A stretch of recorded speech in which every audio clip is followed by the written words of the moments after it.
Thanks for listening to the Scottish Housing Podcast. You can find out more about the presenters by going to scottishhousingpod.com, and you can also follow us on social media. We are on Instagram, Twitter, TikTok and Facebook. Just look up at Scottish Housing Pod.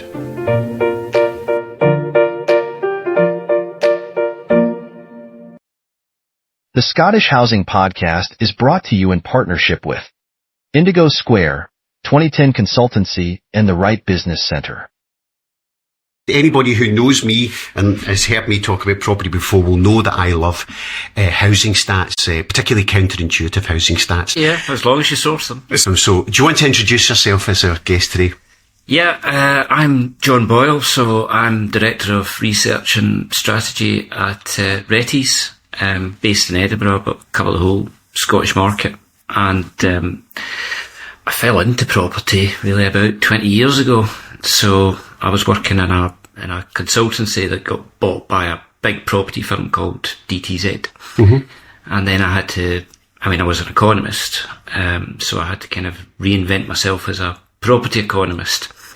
And then I thought, well, I need to be in the whole hog now, if I'm in property. So then I trained as a chartered surveyor and qualified as a chartered surveyor. So I moved to Rettie's about 12 years ago. So specialise really in the residential market in Scotland. So do a lot of kind of advisory and consultancy work for the house builders, but increasingly in the build to rent sector until the build to rent sector got kind of cut off at the knees. We might talk about that later.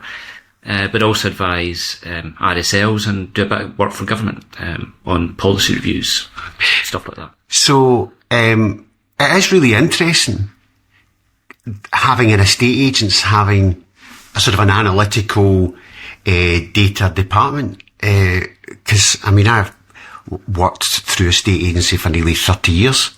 I think Rettie must be the only sort of high street estate agents who's got that set up.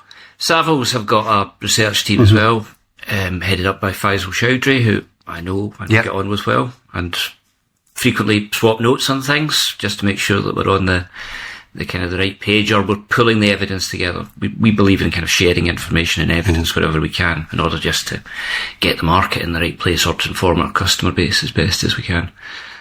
So they do it, but there isn't that much in Scotland. You find that most of the research teams tend to be down south. So, your Knight Franks and Strutton Parkers and these kind of other big agents. They tend to have their teams down south, in the London market and covering. They do cover Scotland, but they put a Scottish badge on it, but really a lot of the work is down. The phrase I used to hate when I worked for corporates was, we'll tartanise it, which I always thought was a bit like they're going to stick a CU Jimmy hat on it. But I think the power of what you do, John, and your equivalent at Savills is that it's evidence-based. Yeah. And from those of us that still kind of in a way inhabit the political world, the interesting thing is how, for example, planning has developed NPF4 and how local development plans are to emerge around evidence-based policy making, which to many people in politics, regardless of party, is a bit of anathema.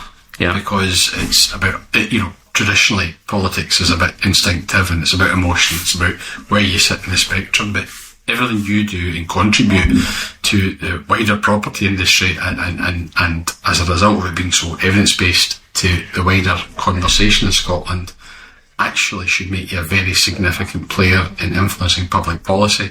And I'm not sure that all of our politicians or those that serve politicians, advisors, civil service officials, always have been consistent about an evidence approach to everything. So you've referenced, for example, the PRS market, and I will wander on to some of this over conversation. I'd just like to put that marker down about if we're going to have evidence-based policy making, then let's make sure we source the best evidence, and that's why I'm particularly interested to be part of this conversation this morning.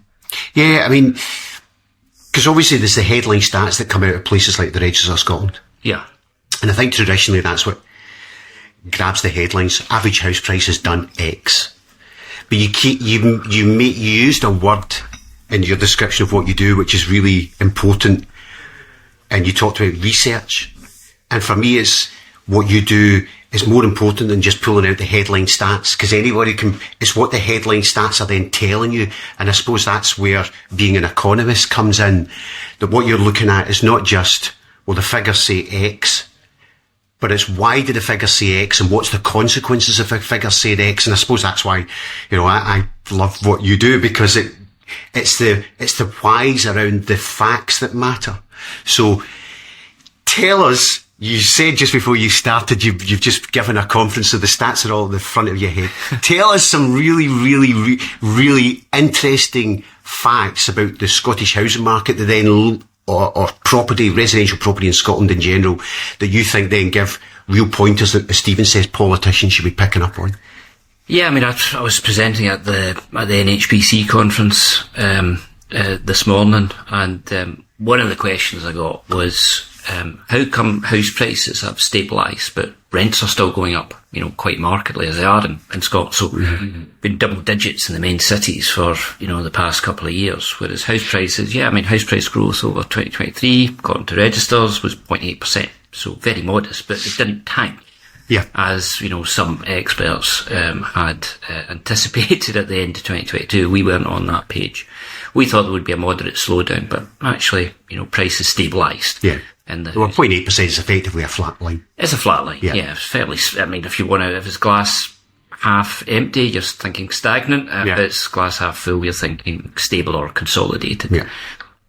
So the answer to that question really is, it's to do with the demand-supply dynamics within the market. So it's the case with both supply in the for sales market and the supply in the rental market has actually been quite consistent. If you trend it back to 2020 or 2021, just after the pandemic, you'll find that supply, new property coming onto the market, has been broadly stable in both the rental market and in the sales market. What happened in both markets after 2021 is you had the post-pandemic boom, and that meant that demand escalated well ahead of supply. So that led to price growth, because you had too many people chasing too few properties in both the sales and the rental market. What's happened over 2023 is a lot of demand came out of the sales market because of what happened with mortgages, and people just couldn't afford to move, or they just put off the house purchasing decision. Also, the new build market suffered because not just of those demand drivers, but also construction cost inflation, supply chain effects, new regulations. So the supply actually in the new build sector dwindled.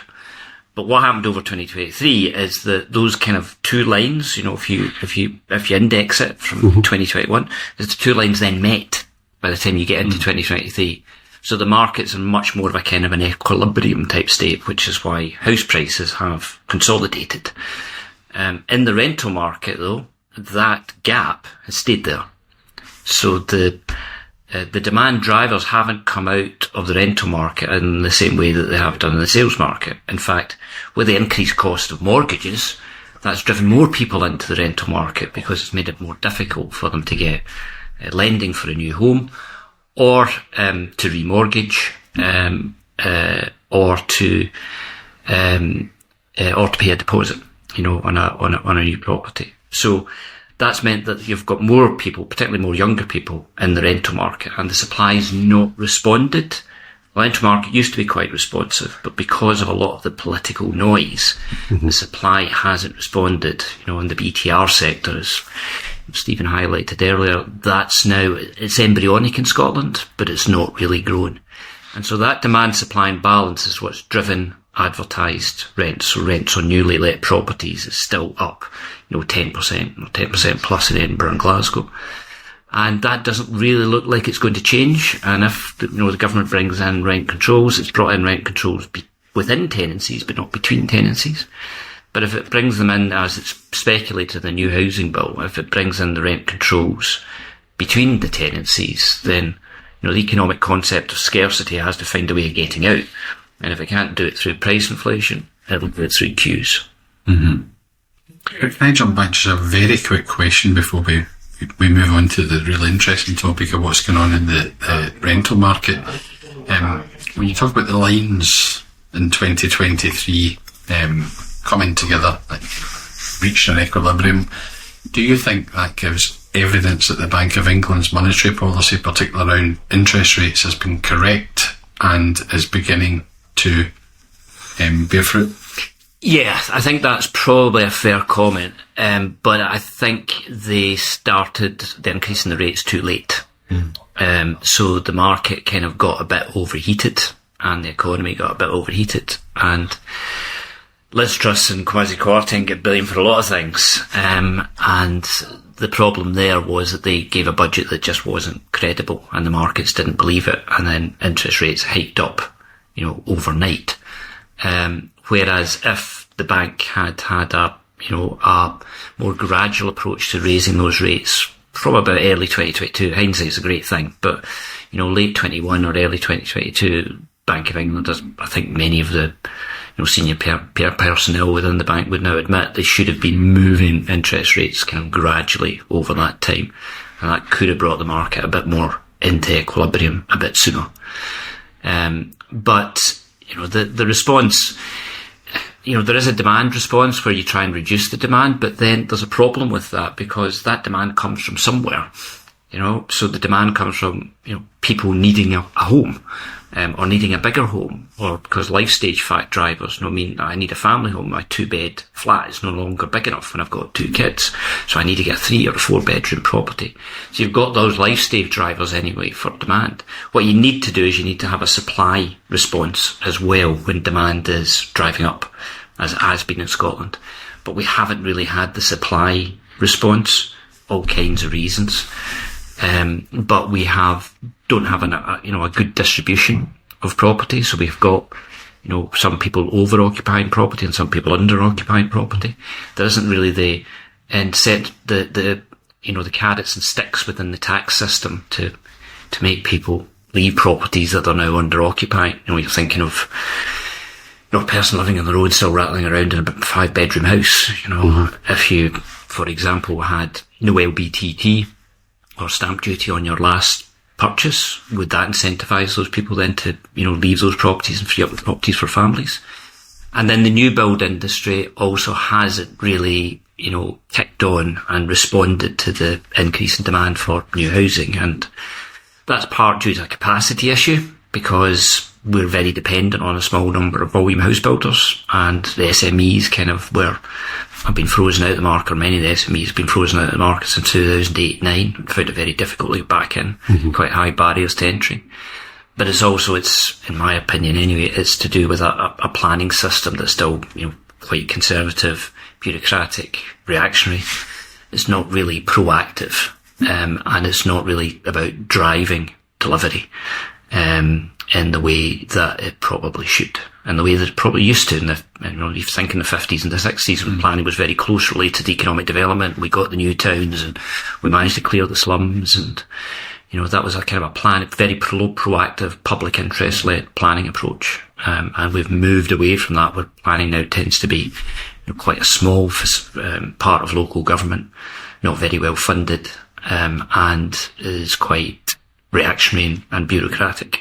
And I don't think NPN4 or the new planning framework is really going to help matters in that regard. I don't see anything in there that really is going to enhance delivery. There's so many strands to what you said there. I've got 101 questions. So first one's a very quick one, which is not housing related. It's more political related, right? It's just something you said about Liz Truss and Kwasi Kwarteng behaving in one way, and the Bank of England was made independent by Gordon Brown. I remember growing up. In fact, I always remember not long after starting the state agency, there was a guy from Switzerland came in and he'd done all his research, and he'd worked out that there was about to be an election, and interest rates were always pushed down by the Chancellor prior to the election, and then they would have to be whacked up straight after a general election. And he'd worked out that there was a general election looming, so interest rates were at a low point. And he went, and so he was doing all this stuff. And of course, what then happened was Labour won that election. An economic boom sort of came from the work that had been happening, and interest rates didn't go back up. But does an independent central bank work? This is more my ignorance of economics and politics slightly. Does an independent bank work when we are all living in the political middle ground And when you've got more extreme political positions, does it not work? Because what you've got is the politicians working an economic policy that's way over here, and the Bank of England treading the middle ground. This is what we always do principle. Is there an issue? Do you think there is an issue? Yeah, I mean, the Bank of England, or the monetary policy.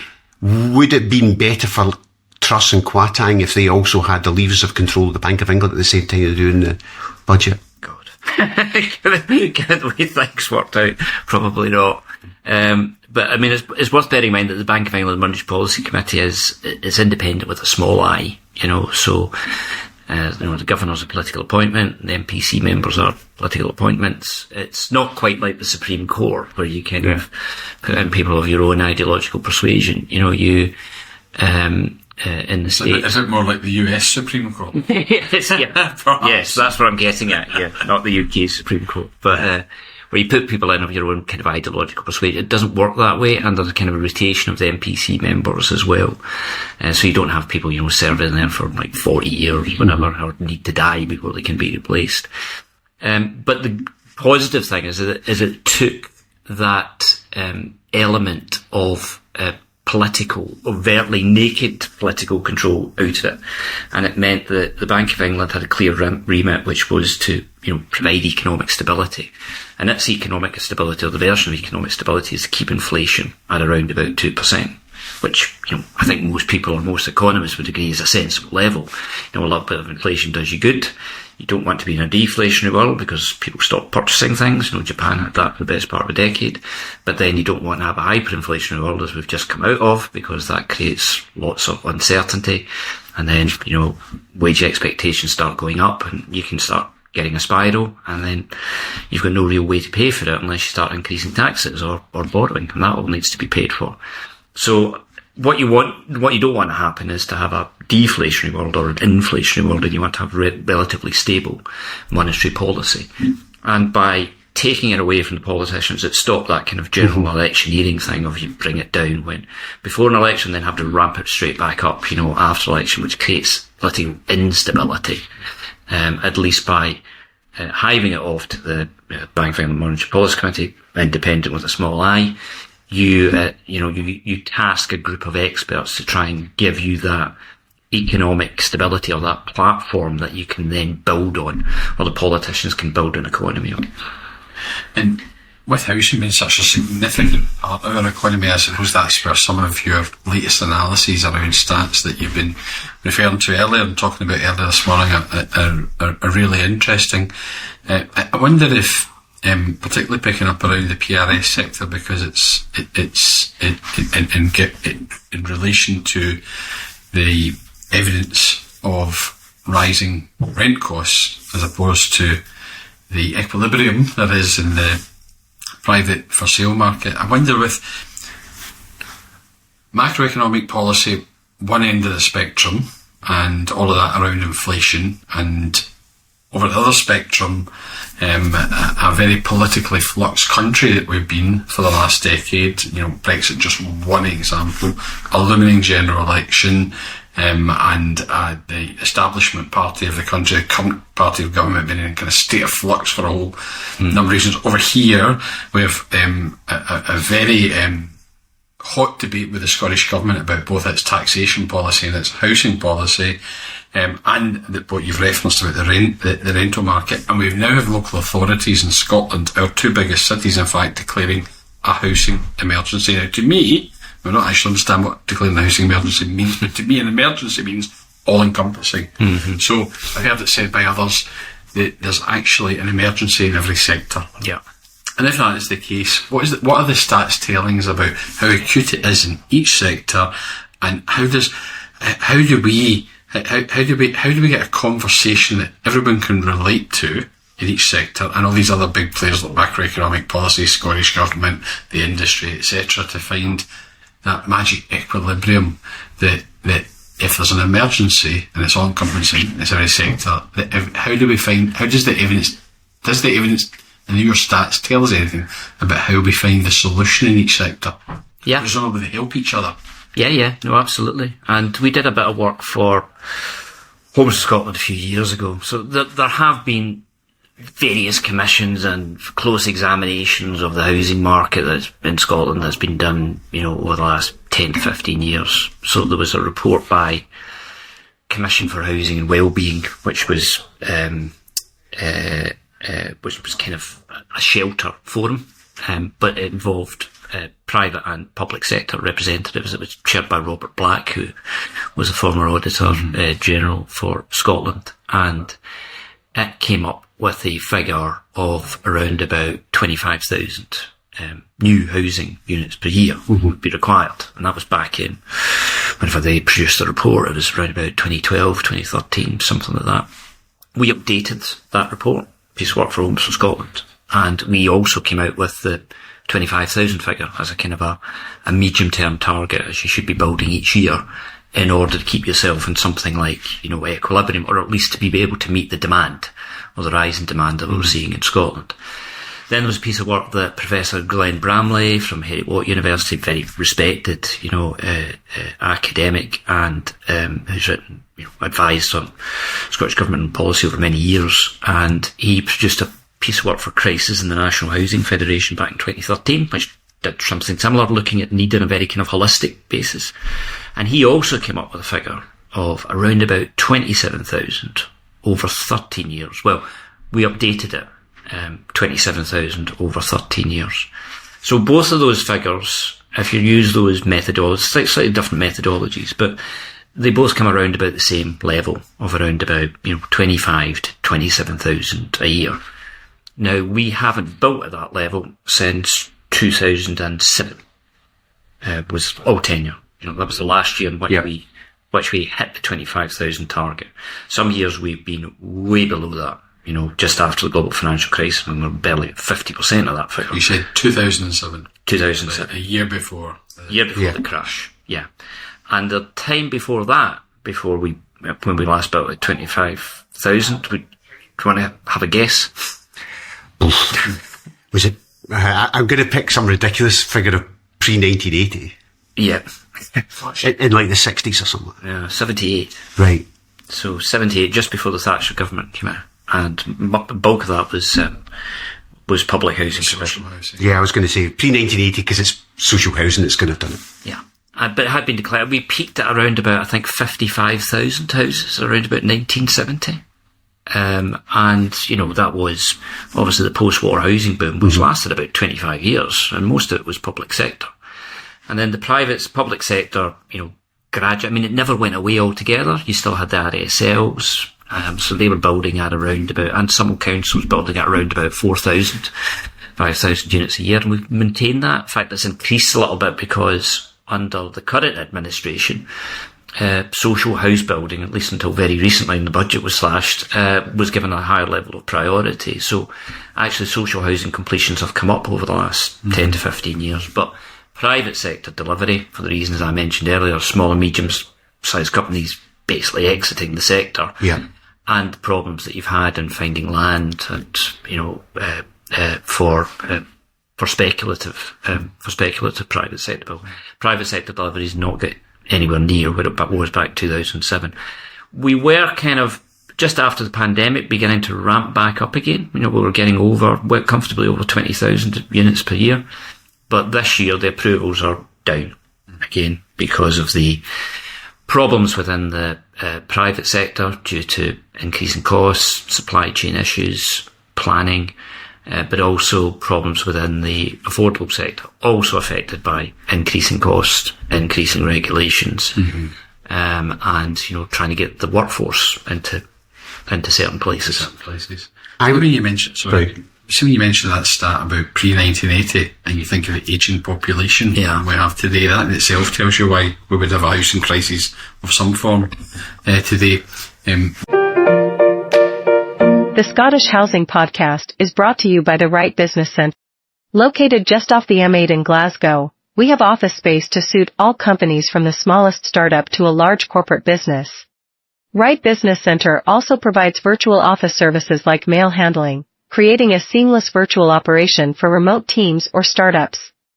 Whatever your business needs, go to rightbusinesscentre.co.uk. You mentioned the cut in this year's Scottish budget around the affordable housing budget, and if I've detected correctly what's being said, that there's been a heavy hint that more of what is left in that budget will be channelled towards direct acquisition, which the Scottish Government's been doing, mainly with its underspends, as I understand, the last couple of years with the affordable housing budget, and they're picking up on what some of the big RSLs, like the Weekly Group, have been doing for some years now. Do you have any evidence or stats to say what impact that's having in other sectors, that big RSLs, or now the Scottish Government, can just come in and directly buy things out of the private sector market and bring them into the social sector? Yeah, the principle of it isn't wrong, particularly if you're taking property that's maybe been empty, for a long time, and bring it into the affordable sector. The principle of that's not wrong. The problem though with it is that it doesn't really add to the housing numbers, so it changes the tenure, but it doesn't really add to the housing numbers. Also, the fund is about, or the new acquisition fund, I think, was around about 60 million, which sounds a lot of money. But then, you're looking at the average build cost of, what is it now, 200 grand all in. So £1 million going to get you 5 houses. £60 million going to get you 300 houses, So it's all welcome. But in that, deficit that we've just kind of talked about there of, what is it, possibly 100,000 houses over the last 15, 20 years, because we've been behind target. That 300 is pretty much a drop in the ocean. I remember speaking to someone from a housing association about the ability of them to get about £6 million from something. And I remember him saying, Principal, you just said there, I've got 5,000 people on my waiting list. If I get £6 million, I build 30 houses. Yeah. I've still got 5,000 people on my waiting list. Yeah, exactly. Because it's a drop in the ocean. A couple of things, because one of the things that, whenever I'm talking to people about we need to build, and I borrow your stats of 25 and 27,000 properties a year, and how for a good period after 2008 we were at half that level in both combined in private and public sector, so it just creates a cumulative but people then, so I suppose I've got two questions here in one. People will often say, but our population's pretty static. How can we be needing to build 25,000 properties a year, every year, for 10, 20 years? So that's one question. But I suppose it then feeds into the other thing you mentioned about the small to medium builders. I mean, I, pre-2008, did run land and new homes for a big estate agents, and it was all small to medium builders that would build it with sites of 10 to 50 houses on their properties. And they've gone, as you've said, but they were in tertiary locations. They were not in the prime locations because the land was cheaper in those. And I suppose the other question is, I mean, I was on a thing last year. It was a French TV programme with property people from throughout Europe talking about rent rises in all the major cities across Europe. And the general theme of that was the economies of the world, of Europe, are now centred around the big urban conurbations. So as part of the problem, all the jobs are in the one place. So all the land needs to be in the one place. So all the houses need to be in the one base. So as part of the problem of our 25,000 houses, actually, because it's where we need to build the houses, it's part of the problem because we have chunks of massive empty land in Scotland and we don't have economies there for people to go to. Is it a mix of all of those? What's... Yeah. No, I mean, these are all good points. And sorry, and so the other thing is, explain why do we need 25,000 or 27,000 houses a year when our population's static? Yeah, I mean, I'll deal with that one first of all. So, yeah, I mean, when you say population stagnant, Scotland did have a fairly stagnant population between about 1920, getting into the stats here, and 2004. So we tended to stick at around about the 5 million level. Now the components of the population changed, but the overall total didn't. So we used to be very good at making babies. So the fertility rate was high in Scotland, even up until, the late 1960s, very high. But then we tended to lose them when they became adults. So the net migration to other parts of the UK and internationally was significant. A lot of Scots just left the country, when they got into the late teens or their early 20s. Usually they look for employment. That kind of changed from around about 2004. And there's various drivers behind it. But the population of Scotland then over a few years quite quickly went from that 5 million to 5.5 million.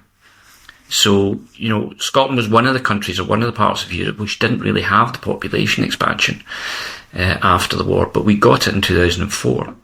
Now, some of that, and there's been various demographic studies that have looked into it, but a good proportion of it was we stopped being a net exporter to people from other parts of the UK and we started being a net importer. So people started coming into Scotland. It's the rise of Glasgow and Edinburgh as, financial centres certainly helped that, plus, rise of other sectors like tech and so on. And we also started importing people from other parts of the world, particularly Europe. So in 2004, the A8 countries joined. The Session 8 countries. So that included countries like Poland, Estonia and Hungary, with there's traditionally quite strong ties with Scotland. So Scotland began to start importing sizable numbers of those migrants also into the country. So that caused the population to rise quite sharply. And household growth was even faster than population growth, because what we've seen over time is declining average household size, which, a few decades ago was up at, 2.5, maybe close to 3, and now is 2 or under 2. Right. So even though the population is stagnant, it was stagnant for a while, but it has grown over the last 20 years. Again, it's kind of stagnated for a number of years over that 5.5 million, but that's a considerable rise in what it was back in pre-2004. But household growth has continued to rise. And that's what's created the demand for housing. And a lot of people... So what? 4 people used to live in one house. Now you need 3 houses because each house has got 1.5 persons in it, type thing. Yeah. That kind of thing. And also the housing need has continued to rise, partly because of, as I mentioned earlier, that distribution effect. So you have single people occupying 5-bedroom houses, but you've also got, families of 4 and 5 occupying 2-bedroom houses. So they need, their requirements or their need is for a bigger house. And that also is what drives the need and demand for housing. So we undertook a piece of work for Homes for Scotland, again, about 6 months ago, so the results have started, being published. But we conducted a very extensive, so we worked with Mark Diffley, Diffley Partnership, and we conducted a very extensive survey of all households in Scotland. So we had a sample of 14,000. And the results that came back from that was that nearly 700,000 households in Scotland are in some form of acute need. I remember seeing that. That was out just a couple of weeks ago, wasn't it? Yeah. And we've got, the surveys are also at a local authority level, so they will be reporting on soon as well. We've got enough of a sample to do, I think, for about 26 of the local authorities. But the bulk of that's concealed households.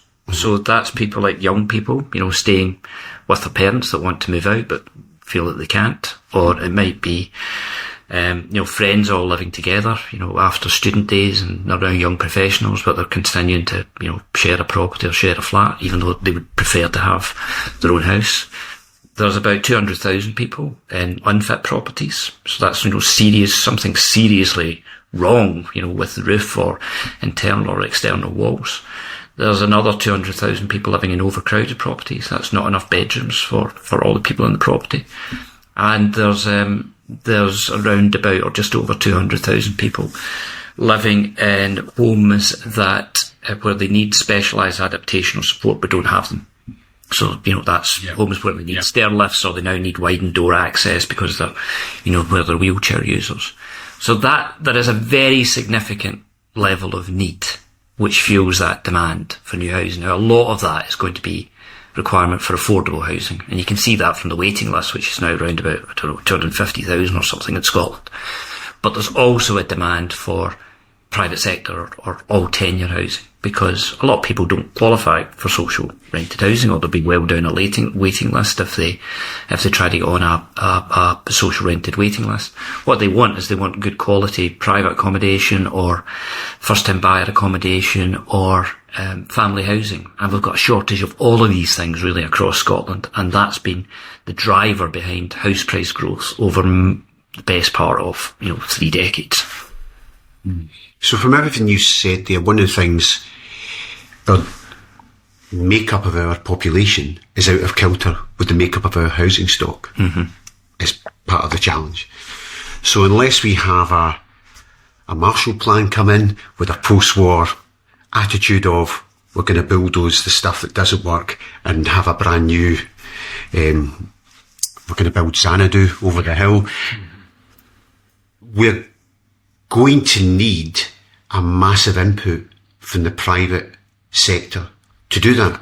Now, you touched on build to rent, and lots of people listening to this might, if you're not within the industry, you might not be familiar with that sector of the market, which, as you said, is just new to Scotland. That is them more or less out. I mean, everything you're telling me is saying that, if you look at the statistics, we've been roughly 60% owner occupied now for pretty much 20, 30 years. So that's our level. If we are there, and if the rents are going, my basic economics are, if you've got one sector of the market owner occupying that's just flatlined at 60%, give or take, for 20, 30 years, and you've got the other sector, which is the rental market, which has got exponential growth, somehow, public and private, we need to be building lots and lots of property for rent. Yeah. Is that very simplistically what needs to happen? And how do we do it? Yeah, I mean, it is, I think, a big part of what we need to do, because if you can get the institutional funds, I'm talking about the pension funds and stuff, into the game, they can fund and they can build quickly. So, with your kind of standard house builder will develop a site and will sell out at a rate of sales. So they'll typically aim for, about 3 or 4 units a month, and it'll be mortgage dependent. So the pace of delivery is therefore affected by that. If you're a build to rent funder, it goes up and you need to get it occupied pretty quickly. So you're talking here about, several hundred units that can be built and occupied, within a relatively short period of time. And that can provide that supply into the rental market, which currently is not responding to the sharp increases in demand. And the reason for that is probably partly taxation, and it's partly legislative change. So the rental sector used to be quite responsive, but what it did was it was cannibalising stuff from the social rented sector and from the owner occupier sector. So people were taking their, typically flatted accommodation and turning it into PRS accommodation, private rented sector accommodation. Maybe you inherited it, when one of your parents died, and you think, well, I've got my house and I'm just going to rent this one out and I'm going to take a yield off it. Or maybe you just had a bit of money and you thought, well, instead of going for a bigger property, I'm actually going to buy a flat in the town, maybe use it occasionally and then rent it out as a short-term let for a yield. So people saw the opportunities within the market, which is what fueled the rise in the PRS. So it went up from about 5% of Scottish households back in 2020 to, about 17% now, but it has flatlined in recent years. But what stopped that growth in the PRS is the mortgage changes. So you can no longer claim mortgage tax relief as you could pre-2015. So if you were quite highly leveraged, that could put you underwater quite quickly. So a number of landlords left the sector. Then we had the Scottish Private Residential Tenancies Bill, which got enacted in late 2016. And that kind of tipped the balance, many would say, including us. We're letting agents, but we regard ourselves as having tenants and landlords as clients. And many of the changes, were welcomed, by the industry, certainly welcomed by tenants groups, where you could have, long-term tenancies, indefinite tenancies, and which really was the main principle behind that new legislation, and the end of what they call no-fault evictions, where landlords could you just leave at the end of your 6-month contract and they take the property back. then the landlord needed strong mandatory or discretionary grounds in order to take the property back. But there were some other parts of that bill that for some landlords were quite difficult, to manage around. And that one of them was the 28-day notice period. So effectively, you're a tenant. You could say, well, I want to leave. Many of them did it during the pandemic and hand in the keys, and you've only got 28 days. The 3-year or 5-year lease, that was in the past. And for some landlords, they couldn't really cope with that legislative change. And then in came the rent caps or the rent freeze, and then the rent caps, and then the direction or the future direction of travel for the Scottish Government and the Housing Bill is to push it even more towards improving the rights for the tenants and not really properly taking account of the viability of the accommodation for the landlords. So for a number of landlords, by no means all, and I don't think we've got a flood of landlords leaving the sector, but we've had more than a trickle. And we manage around about 2,000 properties, mainly around the central belt in Scotland. And we have noticed, some landlords have decided just to sell up, cash in the chips, put the money somewhere else. The sales market's quite strong. So this is probably not a bad time to cash in. But most others are deciding to go on with it. But what's not happened is that the PRS hasn't responded in the way that it has done before to that kind of sharp increase in demand that I was talking about earlier.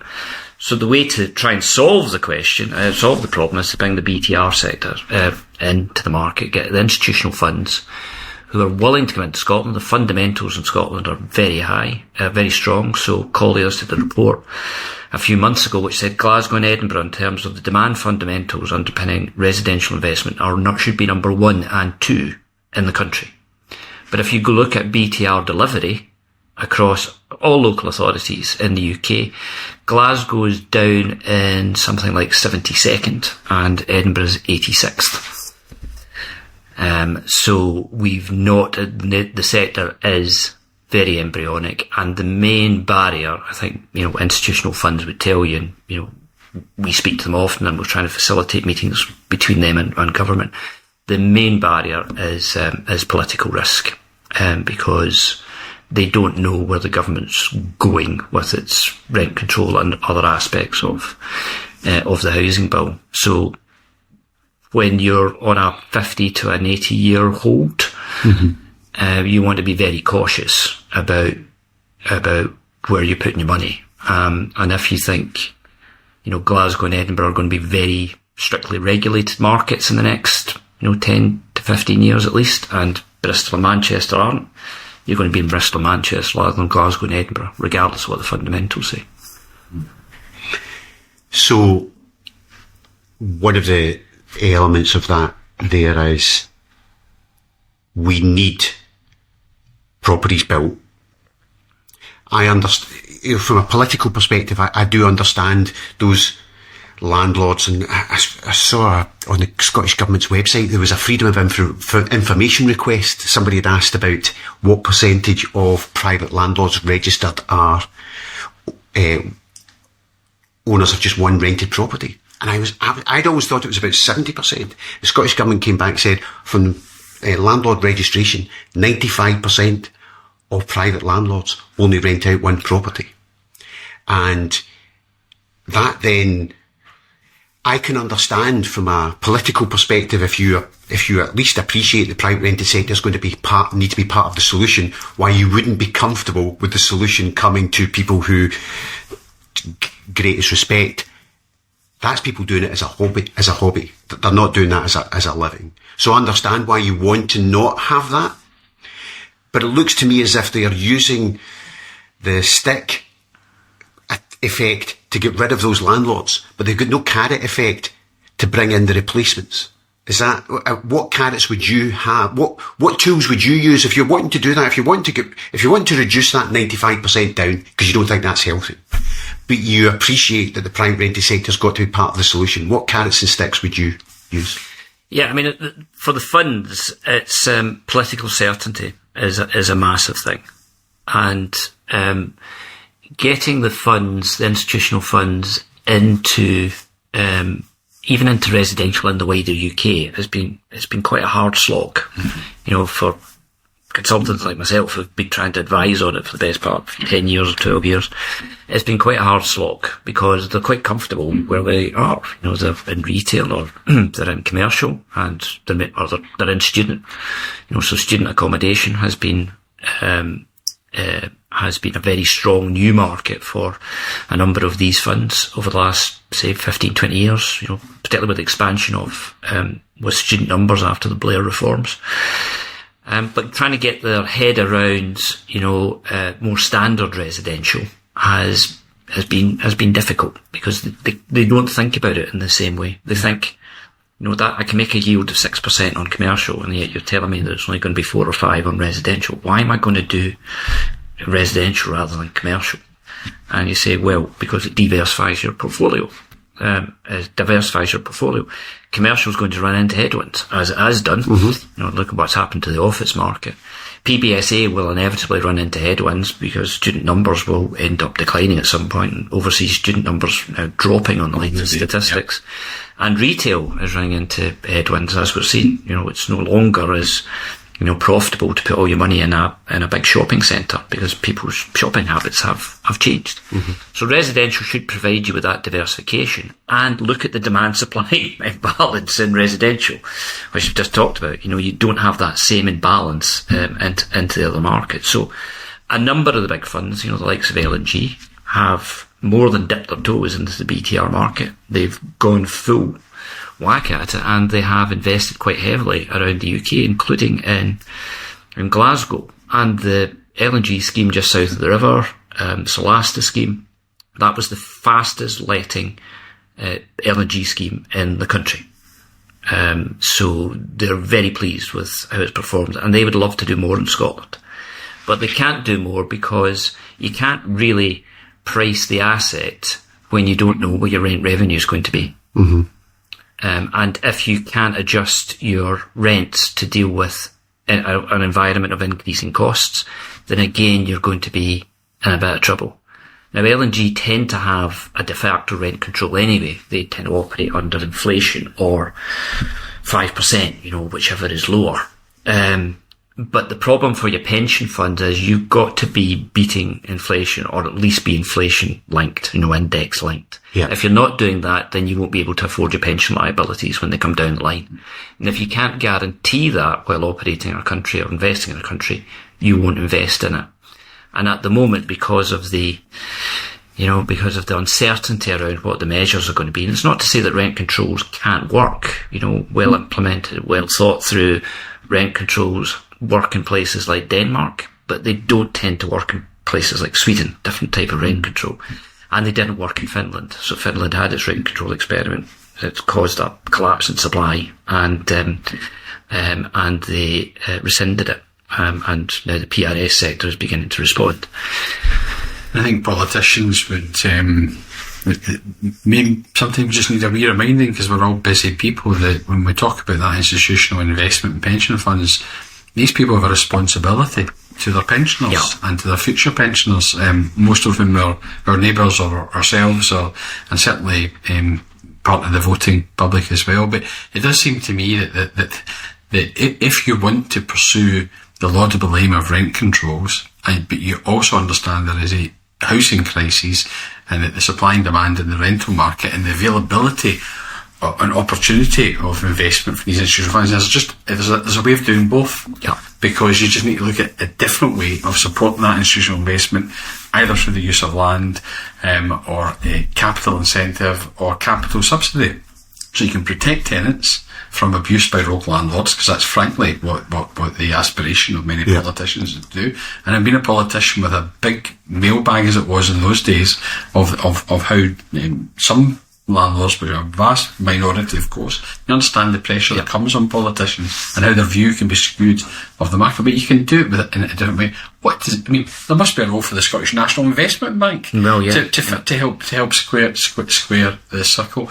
My own view is that this matter around rent controls and all that will not be resolved before the Holyrood election in 2026, leading to greater uncertainty in that element of the private sector market. I hope I'm wrong, but I just feel I also think that the idea that you would allow this to be done on a local authority by local authority basis is a recipe in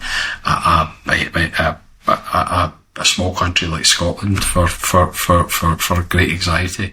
But anyway, that's me, I suppose, starting to express my views. Can I ask another question, just because I'm conscious that time is moving on? How much do you think, this is just my take, and if I'm wrong, one of you shoot me down, there's an east-west imbalance in the housing market in lots of ways, isn't there?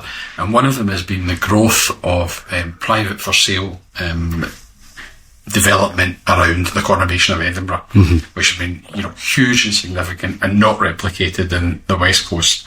It seems to be, as I say, but stats and evidence might prove me wrong. How much do you think that imbalance of such private sector growth, which the cynical people, many of them politicians, say to me, is because those small number of volume house builders that now dominate the market are only chasing where the maximum profitability is? We also know there are other issues about, the view of politicians and planning authorities in the West and certain, so it's not as straightforward as that. But how much do you think that imbalance is now skewing issues like the supply and demand that is so obvious around the private rental market in Glasgow, for example?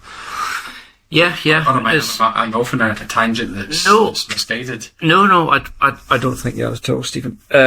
So the attraction of Edinburgh and the hinterland market, and you have to consider these all housing markets, I think, in a much wider regional context, because the Glasgow market serves hinterland. It's not just Glasgow city itself. It's big parts of North Lanarkshire and South Lanarkshire and East Renfrewshire and East Dumbartonshire and that whole kind of Clyde Plan area.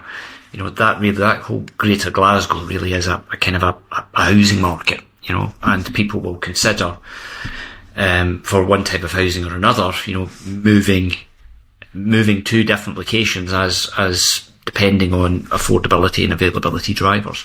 And it's much the same in Edinburgh, so Edinburgh is, it's a growth market. The population has been moving there, so the population has been gradually moving east over the last, 20, 30 years. And that's what's been creating the increased demand for housing there. But the Edinburgh market's also served by Lothians and by Fife, and you can see the growth that's happening not just in Edinburgh, because increasingly it's difficult to build within the city, and the green belt restriction is quite a tough restriction in Edinburgh. But you're now beginning to see sites that were zoned years ago for other uses, like International Business Gateway. Drums now behind that, and it wants a residential-led development, which I think has gone in for planning. And that will be 7,000 houses, to West Edinburgh. And the Murray Estate land also, that's been released, and that'll be another 1,500 houses or something. So you're beginning to see Edinburgh move out to the west, but Edinburgh's very constrained because you've got you've got the Firth of Forth, in the north of the city. You've got the Pentland Hills in the south of the city, so you can't start building there. And then in the east, you're going to start coalescing with East Lothian villages very quickly, like Musselburgh and stuff. So the only place you can build in Edinburgh really is out to the west. Or what the builders have been doing is been going into markets that are that close to Edinburgh, which you can still commute to. So Midlothian's been very popular. Planning authority there has been, quite straightforward to deal with, and Midlothian has also been one of those local authorities that welcome growth. East Lothian as well, also to an extent, and Fife, particularly the southern part of Fife. So, markets like Dunfermline have grown very quickly over the last 5 to 6 years, and servicing the Edinburgh conurbation. But you've also got that in Glasgow, maybe not quite to the same extent, but you've had parts of North Lanarkshire, where you've been growing, Gartcosh, Glenboig, along that kind of, motorway corridor, into the city. There's been a considerable number of development, and then the M73, M74 also opened up, the likes of Blantyre, Cambuslang, Hamilton. So again, you've had growth in those poles, associated with the city. There is an issue though also about affordability though within those markets. So whereas in Edinburgh you've got average house prices on new build properties probably around about £350 a square foot on average. So you've got plenty of room for manoeuvre as a developer, and it's probably more profitable. And then you've got land value extraction as well. You've got developer contributions to make. You've got 35% now affordable housing to make. So a lot will come off that land value, but you've got more headroom to work within. In some parts of the West, you may be down at £270, £280 a square foot in terms of sales value. So the headroom that you have, in terms of viability is much less. And then when you get to the likes of Argyll and Bute, which is another place that's called a housing emergency, developers would build in parts of Argyll and Bute, but it's just that the house values there, they're not going to be much above £230, £240 a square foot in terms of sales. And by the time you take account of the increase in costs and the cost of getting your workforce there and infrastructure issues, if you've got to build new access roads and things in order to be able to get to the site, that means that many of these, kind of rural areas just outside your main conurbations, can't be built out on. And, Argyll and Bute, you've had development in Helensburgh in recent years, but not really many other parts of it. And that's the issue. I suppose I'm conscious of time as well, so I need to wrap this up. What I'm hearing is there needs to be a lot more hard work done by government and local government to get it right. I'm not saying what that is, but there just needs to be more work done, either legislative, financial, planning, whatever. There needs to be a lot more input of knowing that housing is important. I always get back to, I wish I could remember the stats now. I remember doing the stats 10 years ago in a job that I was in about how much £1 spent in the construction industry added to GDP. I'm sure it was something like £2.64 for every pound in construction was added to GDP. And again, it was similar in terms of how many full-time jobs each house generated, because it was a knock-on effect. And I always remember looking at those stats and thinking, you can see why post-war the first thing they did was build lots and lots of houses, because it just transforms the economy. And then you look at it now and think, so that would be the obvious solution for government to transform an economy, to look, and I suppose that's maybe why housing's getting a lot more talked about UK-wide.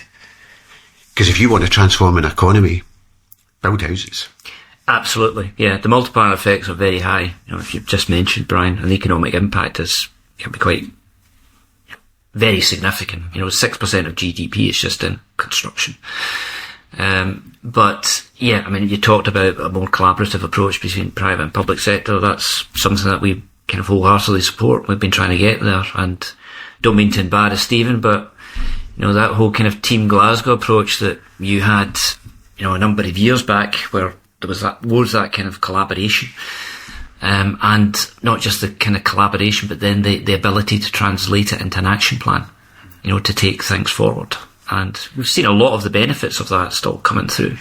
You can see the transformation, regeneration areas, for example, in Glasgow. A lot of that was kicked off around that time. And, you look at the likes of Lauriston and Pollokshaws, my old stamping ground from years ago. You can see just how the regeneration activity and public-private sector collaboration, because that's what it is in these areas, has East End of Glasgow. Look at the improvements there that you've seen.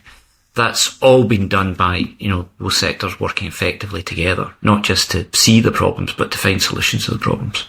Spot on. I have to say that having listened to all you've said, John, selfishly, I'm glad I'm not in politics anymore trying to grapple with all these issues. But in my previous life, we knew you in our little core team as the John Curtis of the industry. And I hope that my successors and people in other political worlds will listen to much of what you've said as keenly as they listen to John Curtis. Hey, and it's evidence-based as well. Yeah, very well said. Yeah, thank you. Okay. Thanks very much, John. That's been magic. Thank you. Thank you, guys. Cheers. Thanks for listening to the Scottish Housing Podcast with Stephen Purcell and me, Brian Gilmore.